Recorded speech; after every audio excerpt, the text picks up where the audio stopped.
Okay, please take your seats and we'll start the next session. Over to Ross. Over to Colin. Can I get a chair, put it up here next to David? Just David here. There's a chair over here. Yeah, chair, get that one. Just so I can get to a spot without standing. Sit in that one with the coat on, that's mine. Yeah, I knew you had a seat. I'll sit there.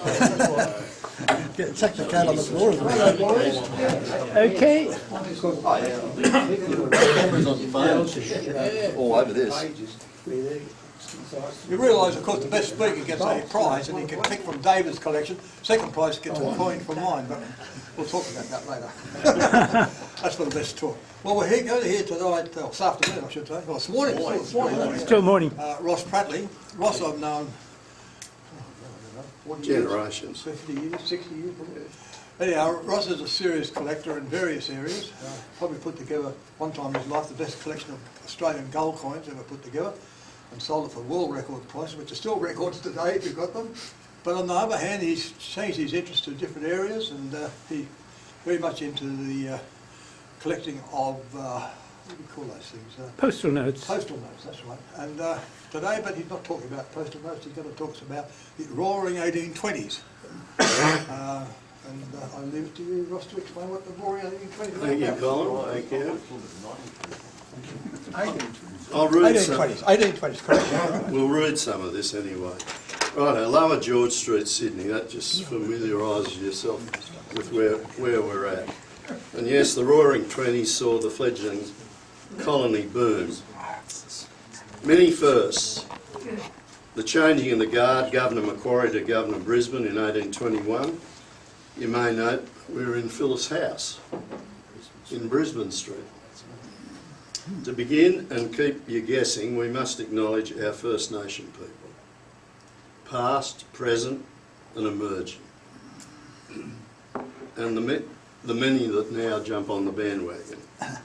By the way, today we share these lands with the Gadigal people. I hope all enjoy the presentation. Should I mention any who have passed, it is with much respect. I'm learning this from all the football matches that we're watching that come on with their burning ceremonies. In fact, just down the road we're invited to a ceremony and they had the smoke ceremony, but I'm allergic to smoke. And I think they took offence that I didn't take part in it. In 1822, Governor Brisbane established the Spanish dollar as the legal unit of account throughout the colony, including the basic circulating coin. However, by 1825, the British government stamped their authority throughout the empire by legislating the gold standard tied to sterling, with British coins to be the preferred coinage throughout the empire. Next. Now this presentation could be about the Bank of New South Wales that was established in 1817. My first employers were back in 1963, and then I joined the bank, and then 15 years later I saw the light and became a coin dealer. Worried my dad amazingly. I ended up, because he worried me so much, I ended up midnight sometimes being rushed off to hospital with heart palpitations. But we got over that one, the worry got over, because we did rather well with a business called the Coin Colony. Now, leaping ahead a decade or so, I was inquisitive as to what the Bank New South Wales archives had hidden away. Upon an appointment and examining the collection, I brought their notice to the fact that a number of the items were missing. The banknotes were stored in buff-coloured paper envelopes and not catalogued. I believe the empty ones and the notes had been, well, taken. The vast accumulation of historical items, many unique, had me mesmerised. Where there were obvious gaps, I recommended they acquire them. But alas, there were no funds being permitted for such acquisitions. So I suggested I obtain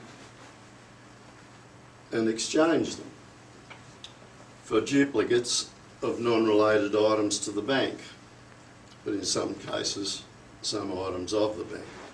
Because I feasted my eyes when I went through the collection.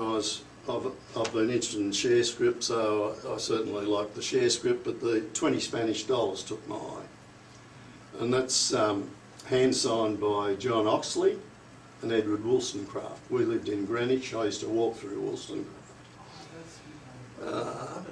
Had quite an attachment, and that was quite an item. So each issue of those in 1824, the £100 share certificate to Sarah Redfern with director's hand signing on vellum. The 20 Spanish dollars, wow, probably up there with one of my greatest acquisitions. I later actually obtained the printing plate that through a noble auction, so you had the twosome. So to me that was, wow, a great item to have. But we only really are minders of these things, and in time that I moved in another direction and I parted with them. Now, next one, please. Now, I could have introduced you to Tasmania's first bank, the Bank of Van Diemen's Land, established in 1823, having been formed by a charter granted by Governor Brisbane, affectionately known as the Old Bank. It survived for 68 years, closing in 1891, due to the large exposure they had to silver mining companies which fell over, a depression in the metal prices around the 1890s. The bank's head office was designed by Henry Hunter and built in 1884 on the corner of Collins and Elizabeth Streets, Hobart, and sadly demolished in, I think, the 1950s.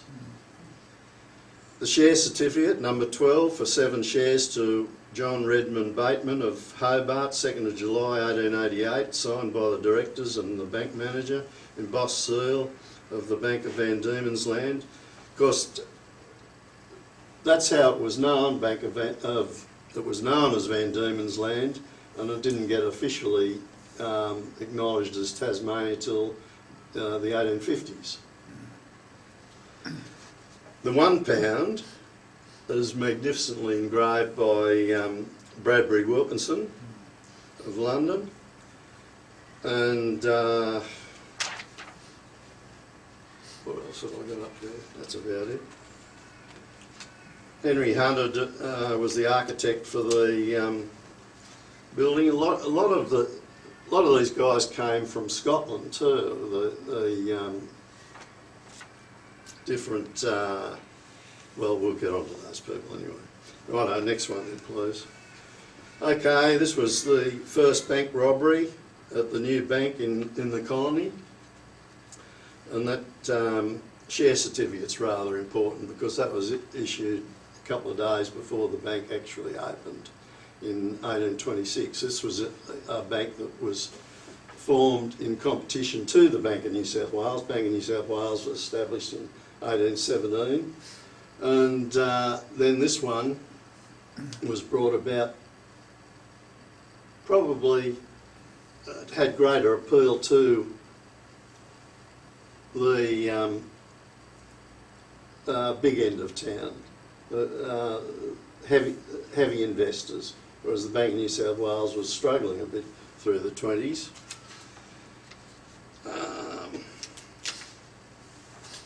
That surviving share certificate's also printed on vellum, and the only known example at this stage. There are later ones of the Bank of Australia in the 1830s. Some of the directors of the Bank of New South Wales had jumped ship and actually established the Bank of Australia. The likes of Edward Wollstonecraft, James Norton, John Oxley. So they Yeah, they established the Bank of Australia, which went on and ended up going broke in about the 1940s, and that's whereabouts one of our first lotteries took place, because they ended up selling off land by lotteries, and there was lottery tickets that are a numismatic item also. Alrighty, next one. How about this, a royal charter for a company I wish to concentrate on? Anybody got any ideas who the royal charter might be to? It's hard to read, isn't it, you know? I made it that way. But it's a large document. It's held by the, I think it's held by the library, the New South Wales Library. Alrighty, next one please. Any chance of just going back, David, please? Can you go back one? Yeah, yep. I wonder, with the seal, I wonder if anyone knows how that's, was that made? Is that made, it's not a metal seal, is it? Or is it some sort of porcelain or something? That's what they would do. But, Is it cast? yeah, I'd like to find out what was on the other side too. I might go and have a look at that sometime. Next one, please. Looks metal. Okay, so this is numero uno, and this company had lots of firsts, featuring the hung sheep, a symbol for wool derived from the Spanish order of the Golden Fleece, used by many towns with a connection to the woolen industry. Note the oak and eucalyptus leaves reflects the company's close relationship with the mother country England. The crown denotes establishment by royal charter. So that's the company that I'm concentrating on. Next one please. So the Australian Agricultural Company was formed in England in 1824 by an Act of Parliament. The capital of the company was £1 million. In today's money that would be more than $50 million. Divided into 10,000 shares of £100 each. Objects to obtain a Crown grant of 1 million acres of land to form an agricultural establishment for the purpose of raising fine wool, cultivating the vine, olive, flax and other productions that were being imported into England from Europe at that time. But they saw a spot in the colony that they could have a venture with and reap the rewards. The shareholders were the Attorney General and the Solicitor General of England, 28 members of Parliament, the Governor, Deputy Governor and 8 of the Directors of the Bank of England, Chairman and Deputy Chairman and 5 Directors of the British East India Company. Worth noting it was the population of the colony at the time was 40,000. Next. So this is the share certificate, quite an elaborate one, and listing all those directors and such on the left-hand side. The aqua coloured seal is once again that the one with the hung sheep. So the company still exists today, operating a herd of nearly 500,000 beef cattle, and in its own words it's the custodian of about 1.2% of Australia's land mass. I don't know what we would all own if we put it together, but it would be very much a fraction of that. They're mainly in Northern Territory and Queensland. The shareholders were the who's who in government, the Bank of England, etc. And I guess you get a Guernsey in this one if you become and you'd become a heap wealthier. That's how they sold it, I'd imagine. Okay. Next. The first manager of the company was Robert Dawson, who arrived in Sydney with the company's servants and stock in December 1825. The stock comprised of 720 rams and ewes. Ewes are female sheep. not ewes. 13 thoroughbred horses and mares, and 12 head of cattle. These were registered at a rented farm in Parramatta while Mr Dawson selected the company's grant, that 1 million acres that he was looking for, which he did so at Port Stephens in May there. And by October the same year, 1,000 head of cattle and 2,000 sheep landed. Robert Dawson had a very good relationship with the local Warraimi Aboriginal? Warramai, is it? Okay. It's good to pay them respects. People and his own staff and the convicts appointed to him. It was a man with great humility and compassion. In the late 1820s, the AAC took up an additional grant of 2,000 acres. Yeah, note the guy on the right, Henry Thomas Ebsworth. He was only 19 years old when this was obviously an older photo, painting of him. But it surprised me how young some of these guys were, like John Oxley. He was only in his 20s and such, yeah. and then ended up, I think, dying in his early 40s. But he'd had a few liaisons, but never married. But kids seem to still retain the Oxley name. Where are we?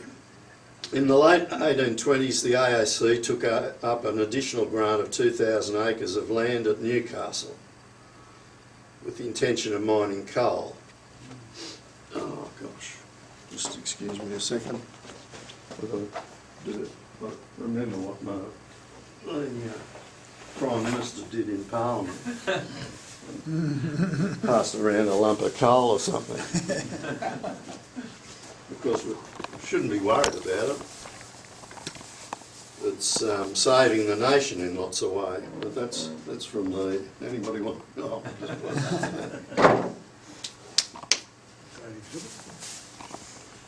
so, the government ended up... You can imagine... that is dirty stuff. You can imagine the power they had with those backers back in England, and there was no worries about them being the coal had actually been first discovered in Newcastle back in about 1806, and it was mined by, unsuccessfully by convict labour. So in the late 1820s, the government handed over to AAC the Newcastle Coal Works, and they were seeking to improve the mine's efficiency, obviously. By 1831, the AAC had begun to monopolise the coal mining industry in New South Wales, eventually employing convicts in this difficult, dangerous work. They had convicts assigned to them when they were doing the pastoral work too, and it was funny reading some of it, because they also said that the people that looked after the convicts were Aboriginals that had seconded, that were working for them as well, and they'd keep the convicts in check. So that was something different. Next one, please. Dawson was highly regarded by the AAC company directors in England. They had received glowing reports of his progress and achievements in the colony. Under Dawson's management, the number of sheep on the Port Stephens estate rose to 17,459 in just 3 years. In 1828, Dawson returned to England, leaving his assistant Henry T. Ebsworth. So this was the guy that he assigned initially as a 19-year-old, and so he was just only 22 years of it, and he was put in charge of the lot. The population of Port Stephens had reached almost 600, establishing farms and gardens to provide food, also buildings, roads. So they were really developing the place. So it was certainly a interesting company. And there's a, did you go to the next one, did you? Oh, that's all right. Sorry, So there's another numismatic item.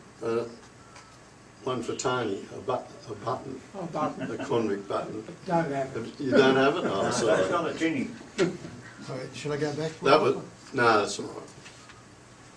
I was a little bit amused that the convicts were complaining that they didn't have clothing and such, so I'd imagine that's when they dressed them up and had the buttons as well. Okay, next one. Now, one of the items that I also obtained was the this annual report of 1828, and just like I was relating my affection for the 20 Spanish dollars, lo and behold, they surveyed Smith's Lake, and that's where I sold my half-sovereign collection to purchase a property at Smith's Lake back in 1988. So we had I'm sure anybody up in Smith's Lake wouldn't have the foggiest that it was named way back then. We're in Patsy's Flat Road, and Patsy was the cow. Right, next one. He's a handsome devil. Sir William Edward Parry, the Arctic explorer, was knighted in 1829 and took charge of the company as commissioner, proceeding to Port Stephens in January 1830. Of course, whenever you get these new guys, they've always got to stamp their own approval and change things around. We're seeing it happen locally, I think. Sir Edward disapproved of the Port Stephens country and ultimately selected Warrara and the Peel. He was going out towards Gunnedah, where those very fertile plains were out there. But there was also mining in this Peel River area and successful gold mining. Parry had begun his naval career at 13 years of age. 13 years of age as a first-class volunteer, and then a midshipman at 16 in 1806. You know, David was talking about the rapid rise of Napoleon, but these guys got jettisoned too.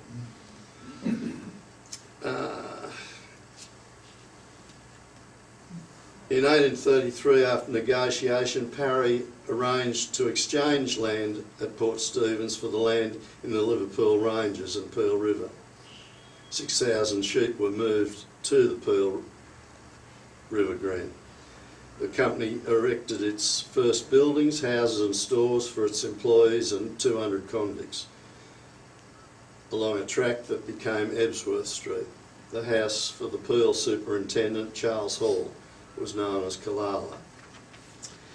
Now, the site note there, the paid to the order of Thomas McVitie, another celebrity. His association with the members of the exclusive party was important in his later career. After taking part in the initial moves in 1817 to establish the Bank of New South Wales and becoming an original shareholder, McVitie was elected to the board of directors in 1821 and re-elected in 1823. He resigned from the board in 1826 when he was elected managing director of the new Bank of Australia, which opened for business in Bligh Street.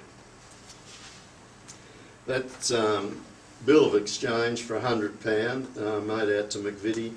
A number of these have turned up, but they're valued for sure.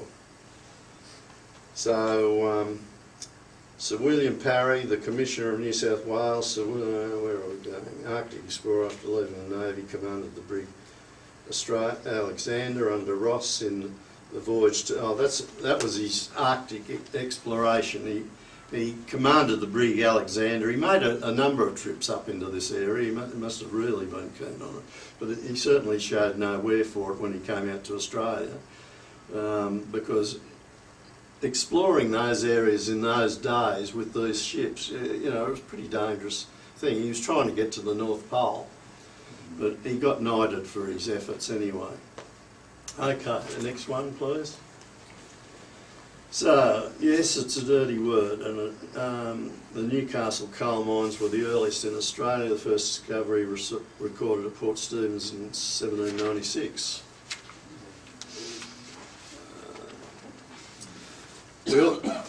We all thought gold was first discovered in Western New South Wales in 1851, and rightly so, but in the 1820s black gold was mined in Newcastle.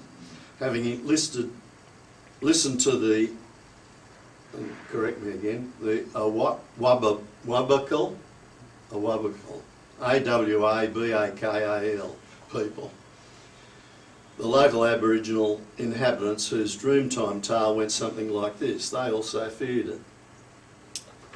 There's a story which says there was a great hole. The fire erupted from this hole and a great darkness descended over the land. The whole sky went into darkness and there was incredible fear amongst the local Aboriginal tribes. The elders in the community advised that they had to cover up the darkness that had spread from this hole. They buried the darkness under the land, and that's where it lay. And that's the darkness, of course, is the coal.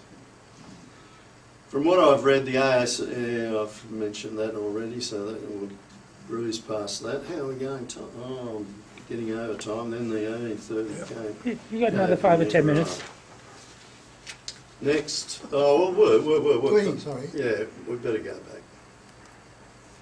So that's the scene of Newcastle in 1820, an important painting by this Walter Preston, who once again was a convict and managed to get sent out here because he was accused of being with a robbers gang in England, but came out here and then prospered and was a great engraver and an artist. The other scenes are, that's okay. The other scenes were of the workings of the coal down at the mine and also at the wharf where they were loading the ships. That's showing indicating the shaded areas are indicating the places where AAC were. That was the Port Stephens development, and then this was out west, the Gunnedah set up, and there's a little blotch there for Newcastle.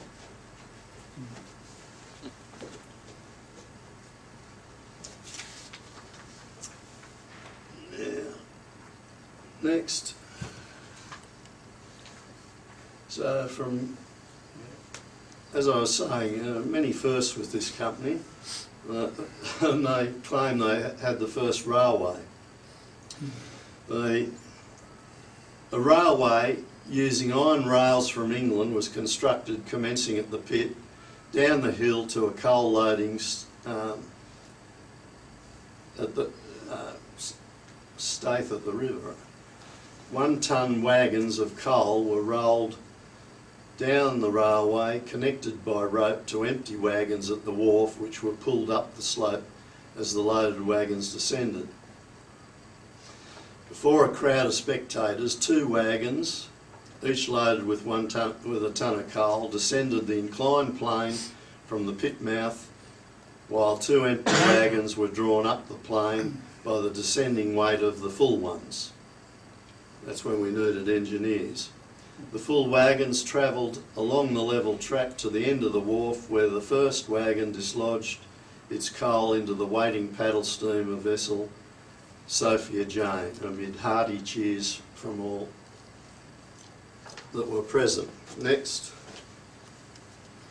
The Sophia Jane, that's a lovely photo of her.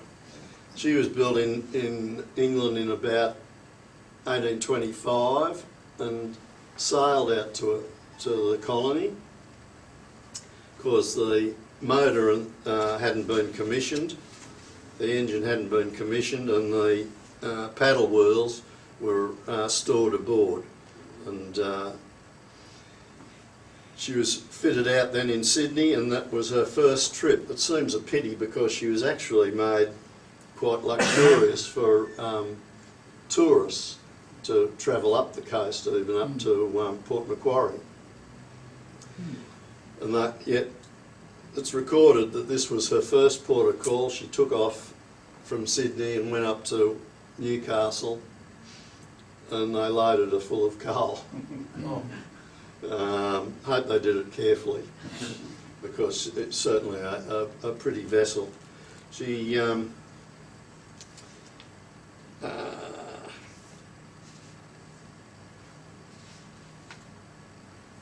she made the trip in about, was only, it's recorded that it's only about 60 miles, but would that be right? By water, 60 miles. And they did it in about 8 hours, a little under 8 hours. The other thing that happened with the harbour of Newcastle was that they had to come to enter the harbour. It was quite treacherous, and a lot of ships foundered. But also, what they found was when they loaded the coal, they couldn't overload it because they'd bottom. So it went out through the heads, round and came south, and then reloaded at Catherine Hill Bay. Are you familiar with some of these places, Catherine Hill Bay? I went up there surfing once, and we came across a body on the beach, which had ballooned up a bit. Yeah, not a good place. But all this places are going ahead. Next one, then. Just before you move on, this meant to be Sydney Harbour and that north end? No. Yeah, it Looks does like look like it, looks doesn't like it? the heads, didn't it? Yeah, we'll pay that one. This was its arrival from England. Next, right, so this shows you that how treacherous it was coming across there, and some of the very shallow parts. They were mining the coal right in the centre of Newcastle. So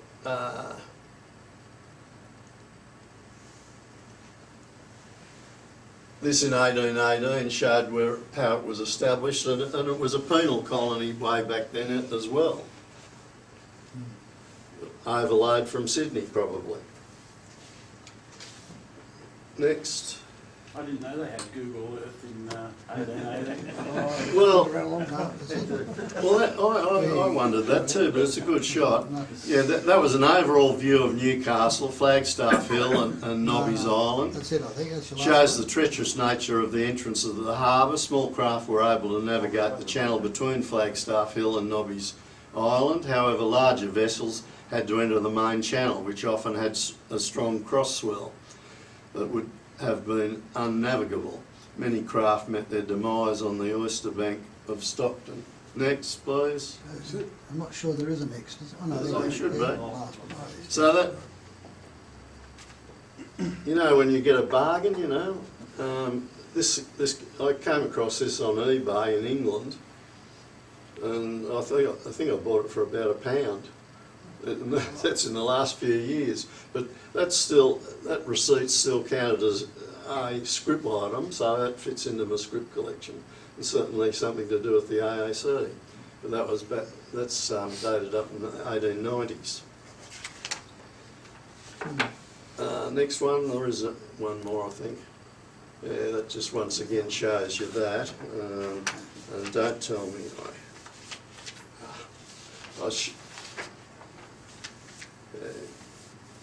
these bloody birds, I'll tell you what, they mess me up. I've got baby parrots, and you're up during the night feeding them and what have you. What I was going to read to you was that there was a constant, even in the 1820s, there was a constant flow of ships going up and loading with coal and bringing back, and then they exporting it to places like India and probably I don't think they needed it in England, they had their own coal mines. But today, I was going to read you out the number of ships that are just out there waiting. There's about 27 ships waiting outside, and there's another dozen inside loading up. So it's remains big business, and we all should be thankful and not knocking it, because it's paying for your Medicare and all these other things, NDIS or whatever. But it's our second biggest export. When they were off Sydney, it used to be called Rand's Navy, didn't it? All right. Any questions? No questions. That's easy. You want to know more about me swapping items with the Bank of New South Wales Archives? What happened there, unfortunately? What happened, unfortunately, there? I had a fabulous relationship with them, which I enjoyed because going through this, the items were magic, and I did swap them something extremely valuable that they required for their collection. It was a #1 banknote of one of their banks that they'd taken over the years. But we also, they had a currency museum down at the Rocks, and Carol and I volunteered to be guides down there. So we were actively helping them out there on a regular basis. And once again, I stuck my nose in because I had a good affection for the bank. The bank was good to me over the 15 years.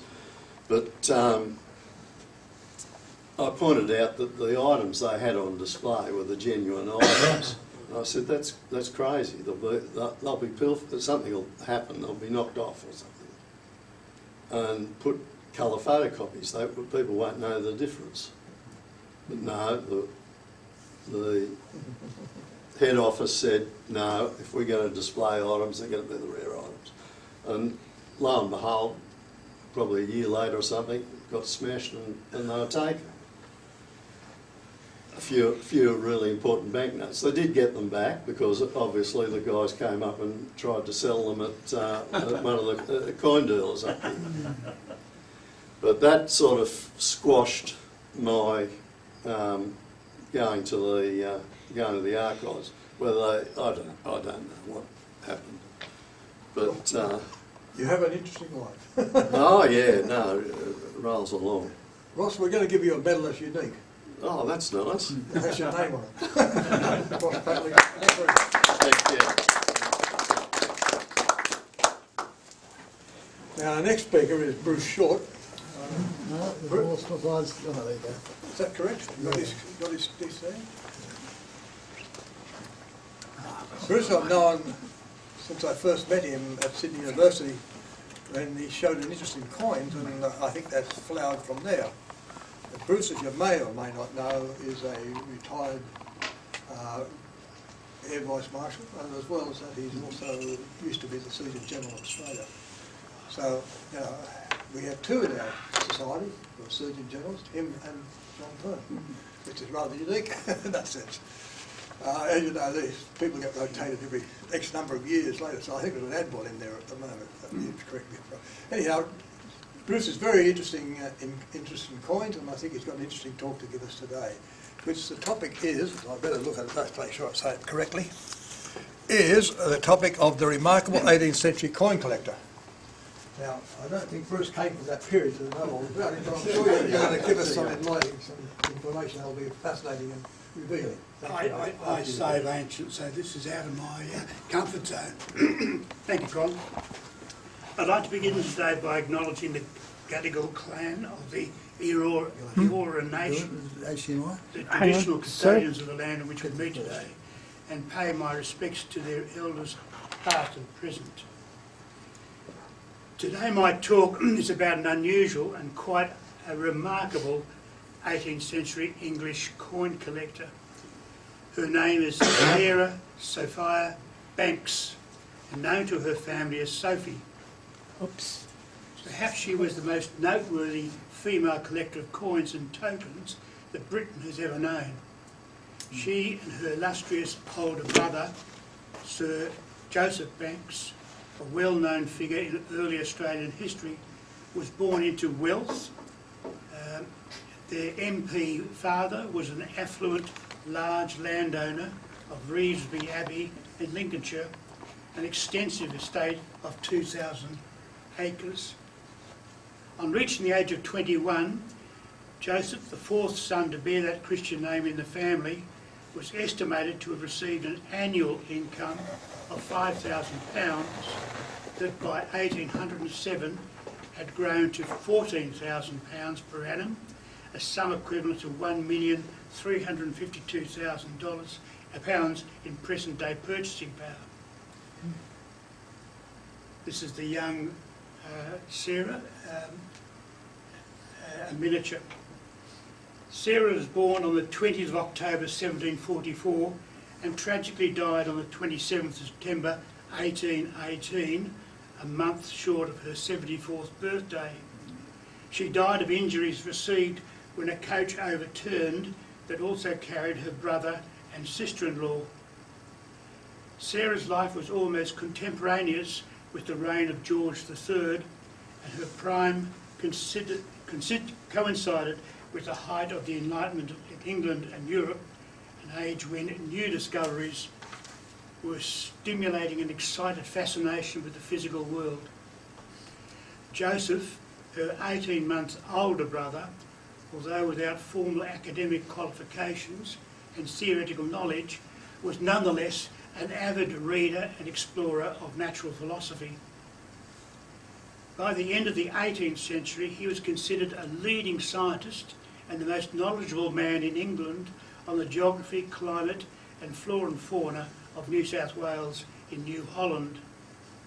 He was a Freemason, a Fellow of the Society of Antiquaries, a Trustee of the British Museum, a Commissioner on the Board of Longitude and a close confidant of George III. He was appointed a member of the Board of Agriculture, tasked with improving farm practices to prevent famine in light of the disruption to trade caused by the war with France. But above all, he was an impassioned collector. Next slide. Another strong trait shown by Banks was that he was a consummate networker. He frequently corresponded with Dr. Edward Jenner, the imaginative originator of vaccination against smallpox and the first doctor to identify abnormal coronary arteries as the dominant cause of ischemic heart disease, angina. The great anatomist and surgeon, Mr. John Hunter, introduced his long-term friend, Edward Jenner, to Banks, recommending him to Banks as an excellent person to classify the numerous zoological specimens brought back from Cook's first voyage to New Holland. The work was so well performed that Cook is said by some authors to have asked Dr. Jenner to accompany him as the naturalist on his second voyage. Banks befriended a young 25-year-old well-educated midshipman, an American by birth, James Mario Matra, whilst aboard the HMS bark Endeavour during James Cook's first voyage to the Pacific. Matra would later figure with modest prominence in the story of Sarah's coin acquisitions and also donations of botany specimens and seeds to Banks' specimen collection. At the annual general meeting held on Monday the 30th of November 1778, at a relatively youthful age of 35, Banks was elected President of the prestigious Royal Society of London, succeeding the ageing authoritative London physician Sir John Pringle. Re-elected on founding day, the 28th of November of each year, Banks became the longest-serving president of the Society for almost 42 years. He comfortably survived an earnest move to unseat him in 1784 that he won 119 votes to 42, a far better outcome than the UK Prime Minister recently achieved, a mere 59% of the Conservative Party voting their confidence in Boris Johnson as PM. The Royal Society dissent was where the banks moved to make admission to the society more practicable and argued that the secretaries should no longer propose candidates on their own initiative. Shown here, after 1795, banks took to wearing the crimson satin sash and star of the Order of the Knight of the Bath at the Society's meeting. Despite the late onset of crippling chronic gout in his feet and knees that caused him bound to a wheelchair, he died in office on the 14th of June 1820, a little under 5 months after the death of his long-standing friend King George III.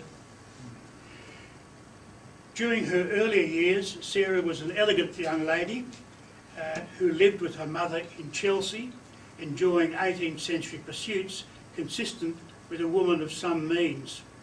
Her interests included horse racing, dancing, theatre going, music, horse riding, archery, and quite unusually, chess. Joseph Banks married an heiress, Dorothy Hugerson, in March 1779, a union without issue, and took up residence at 32 Soho Square in a large L-shaped house boasting 4 stories, situated at the southwestern side of one of London's highly fashionable garden squares. A large house that over the years gradually came to resemble a museum. Sarah, a lifelong spinster, was later invited to join her new family at number 32, and the three became invariably linked together, the two ladies supporting Banks in his scientific pursuits. David, the next slide. There is no reliable record of when Sarah began collecting objects, although a modern biographer, Dr. Arlene Leese, suggests that she began whilst a teenager, but certainly amassing coins during the mid-1780s, at a time when Joseph became involved in government discussions about the appalling state of English coinage. By the end of the 18th century, there was a severe shortage of copper and silver coins throughout Britain, so that many large businesses had difficulty obtaining enough money to pay the wages. Silver shillings and sixpences were for a time reminted during William III's earlier reign, but for the rest of the 18th century, no new silver was struck. During George III's reign, even genuine silver shilling pieces were worn down to about 3/4 of their proper size, and the condition of the sixpences was far worse. Gold guineas were minted more than new silver coins, but that didn't help the payment of small amounts. Foreign coins of bewildering varieties and promissory notes for larger transactions were readily accepted among English businessmen.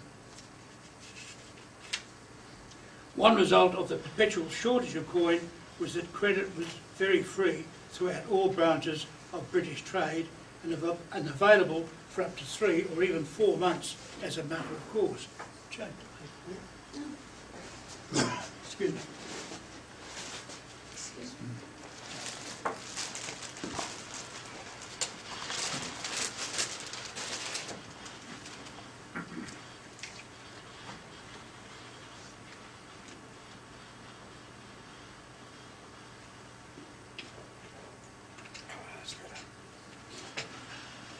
As Privy Councillor, Joseph Banks served on the Coin Committee that brought him into contact with Charles Jenkinson, Master of the Mint, an acknowledged authority on coinage, as well as an old friend, Matthew Bolton, the senior partner of the great firm of steam engine manufacturers, Bolton and Watt. The next one, Dave. Matthew Bolton later branched out to minting coins from his premises at Soho in Birmingham, the first time coins were minted outside the Royal Mint, memorably minting the copper penny between 1797 and 1799, replacing the small and rarely found silver penny coin. The Mint used steam rather than muscle power, striking 60 pennies a minute, with all the copper coins minted during the 3 years at Soho, all dated 1797. Designed by a Bolton employee, Conrad Kushler, it was the first copper penny to be minted and designed to weigh its exact value in copper, 1 ounce or 28.35 grams.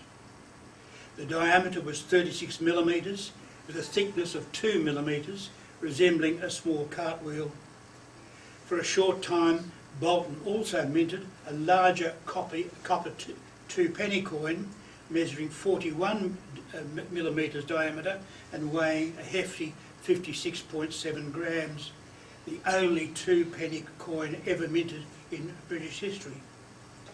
Sarah's collecting practice has often been overlooked and overshadowed by her brother's life and collections. Recent scholarship has showcased the strategic manner of her collecting pursuits, as well as her distinct tastes and taxonomies. One of the big challenges facing scholars today is the sheer quantity of Sarah's collected material, more than 9,000 coins and medals and some 19,000 prints. Sarah's collecting interests fall into 4 categories: books, objects of natural history, ephemera, and coins, tokens and medals.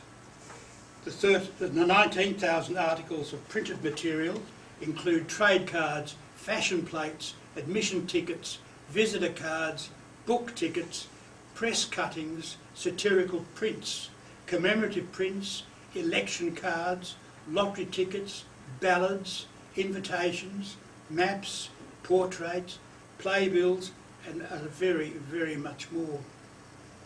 Her numismatic collection of contemporary global coinage was meticulously detailed to include the provenance of more than 8,500 coins, tokens and medals that she had acquired from 523 different individuals.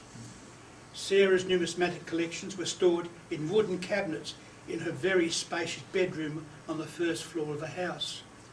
She also kept a separate list of coins that she gave away or exchanged with some 480 keen collectors, nearly a quarter of them women coming from a wide range of social backgrounds. During the last few years of her life, she reorganised her coin collection into 8 volumes, catalogued graphically. Indeed, among her African currency are 4 large cowrie shells given to her by the Scottish African explorer Mungo Park, who was given 5,000 similar shells by the King of Inland Bambara, modern Mali, on the condition that Park vacated the kingdom.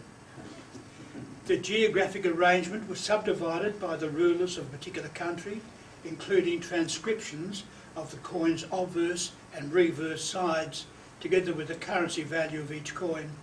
Now, whilst this sounds a very 20th century custom, the geographical arrangement was in fact rather new for its time.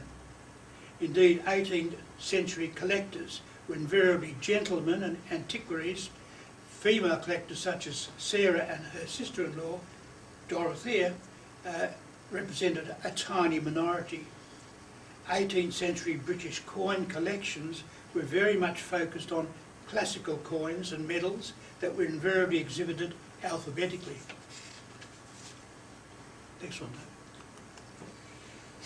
The bulk of her coins now resides in the Department of Coins and Medals at the British Museum, together with her comprehensive catalogues, one of the largest and most varied collection accepted by the British Museum in its history. Some 2,000 coins were then transferred to the Royal Mint, a repository established in 1816, just 2 years before Sarah's death.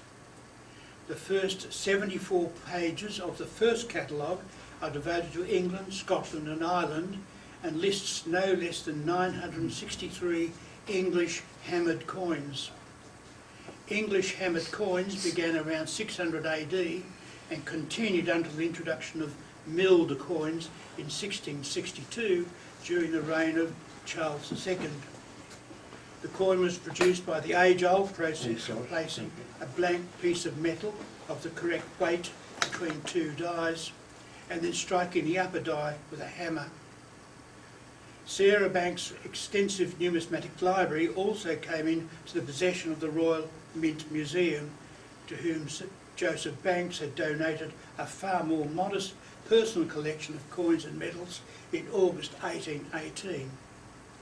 James Matra, who sailed with Banks in the Endeavour, was later the consul at Tenerife in the Canary Islands in the North Atlantic, followed by a posting as Embassy Secretary to Sir Robert Ainslie, the British ambassador to the Ottoman court, the so-called Sublime Porte at Constantinople.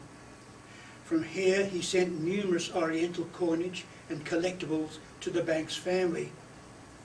Matra's final posting, perhaps brokered by Joseph Banks with Lord Sidney, the Secretary of the Home Department, was to the diplomatically sensitive consulate at the Moroccan port of Tangier.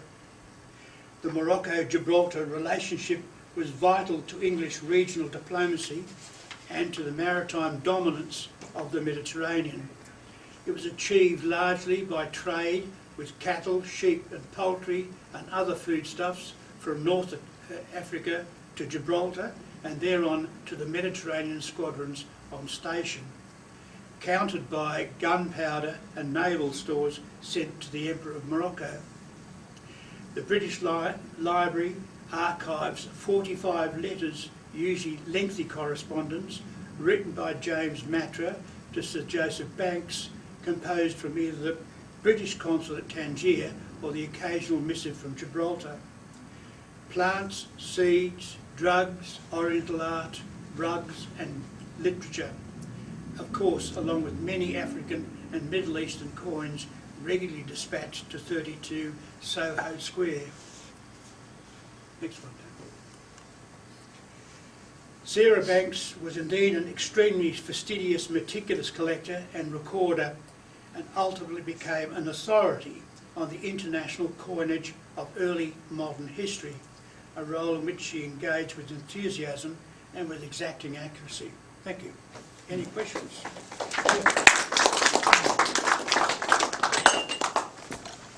Firstly, I might suggest that I'd never heard of Sarah Banks as being a coin collector. That's right. But one may be aware of the fact that the British Museum has a massive collection of coins, and this has been a lot of the donations that came to them from the 18th and 19th century, collections which were put together by various scholars. I get the request from the American Numismatic Society, which have a similar collection in terms of diversity and extent, which does suggest to me that they keep asking for donations and money as well as coins, if they're appropriate coins for their collection.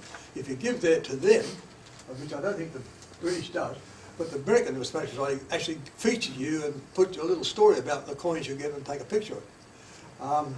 It's an interesting practice because one time this society thought we should be collecting a collection ourselves, the coins, and we started and doing a bit of that. But it became difficult for housing it and so forth, and it was kept for some time in the Powerhouse Museum, and where it is now, I don't know, probably still there. I didn't even know we had one. Yeah, we were kept giving them things. Anyhow, very interesting talk.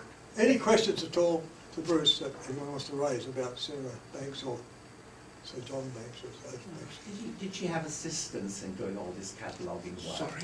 Did she have assistance in doing all this cataloguing work? Assistant? And servants Someone helped helped her. her. Oh, She did it yeah, herself. undoubtedly, but her sister-in-law probably would have been the biggest help, living in-house. The amazing thing about being a woman and a collector is really an unusual thing, because most collectors in the 19th and 18th century were men. However, there are a few monarchs. One of them was, I think, Christina of Denmark or Sweden, or somebody was a collector, and so was Catherine, I think, in Russia. So women did collect because it was something to put together. But it's been a much more fashionable thing these days for women to be collecting, and I think it's rather fascinating that I know several great collectors who have compiled books and so forth, in America particularly, on coins, and particularly obviously on ancient coins. They made themselves scholars in their own right, both by their writings as well as the books they've written. So it's hopefully, I suppose, in the future we'll see more women being collectors as well. I think it's a throwaway line there, Colin. I think this lady was an obsessive compulsive. Well, you're The real one. I think all collectors are to some extent still. She obviously had the funds to do it, though. Well, Bruce, It helps. we'll give you a unique medal now. There's your name on it, so you'll be able to enjoy that and say, no one else has got a duplicate of this. Thank you, Colin. Thank you very much. It's that time now where we're going to have a break from